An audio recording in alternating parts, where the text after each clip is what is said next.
Shalom Aleichem. My name is Shlomo Yaffe. I am serving the community of Bnei Torah in Springfield / Longmeadow, Massachusetts. This is in Western Massachusetts, about 90 minutes from Boston. For those not familiar with the New England hinterland, I grew up in Portland, Maine. My rabbi growing up was Rabbi Stephen Dworkin, Zechrono Livracha, who was taken from us far too early. When I received tzmicha, he encouraged me to join the RCA. So I know these Dvar Torah for us to get to know each other a little bit. So that's my story. We are a merger of the three long-standing Orthodox synagogues in the Springfield area. Two in Springfield, one in Longmeadow. My predecessors, who I make no claim to reach the heels of their feet. Among them were Rabbi Norman Lamb, Rabbi Laser Silver. But at any rate, we have a beautiful shul and a beautiful kehillah. So we're going to talk about Parshat Zachor. So I thought maybe something that's sort of relevant to all of us. So it says, we say that Asher Korecha Baderech. We all know the famous drash that Korecha comes from the word Koreach, ice. Asher Korecha Baderech, Amalek cooled you down. So I wanted to explore to add yet another thought as to what it means that Amalek cools us down. So first of all, if we take a look, it says Zoch Asher Asa L'cha Amalek. Remember what Amalek did to you in the singular. Many things in the Torah that admonish us to remember or to regard things use the term Lochem, to you plural. This is the singular.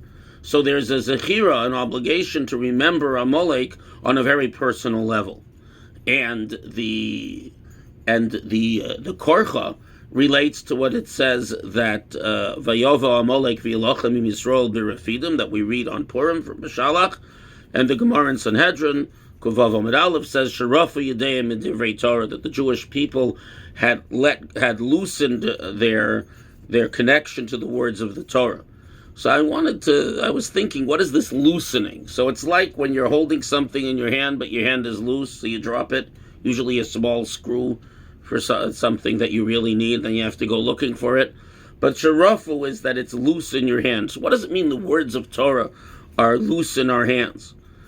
And I think that also relates to this idea of the internal Amalek cooling us off. So when the words of Torah are loose in your hand, you have the words of Torah, but you're not holding on to them tight.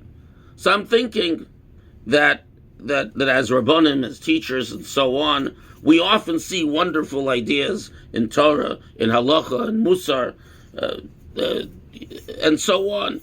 We see something that really has a very powerful punch in terms of talking about how we should be and how we should behave and how we should approach Ben Adam L'Mokim, Ben Adam L'Chavero. And right away we say, oh, I have a congregant, I have a student, I know someone who needs to hear this. But sometimes we forget to take care of ourselves. Sometimes we forget that if the word of Torah, this idea, this theme, this Hanhaga Tova resonates with us, maybe it's talking to us. Maybe before we go to someone else with it, we have to carefully examine whether it's speaking to us. Because when we're responsible for others as we are, we always find something that's good for someone else. Sharafu Yedeim.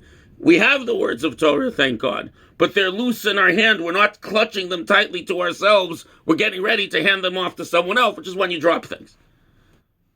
So the coldness to Divrei Torah isn't that we don't have Divrei Torah, but we're cold to their need to affect and transform us sometimes because we're so busy. And it's a good thing worrying about the other.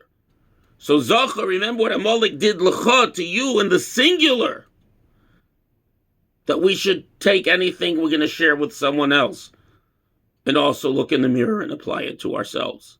And with that, we'll better be able to serve those who we have an achrayut for. Anu Feilach Purim, and God willing, soon, safely full shuls to all of us.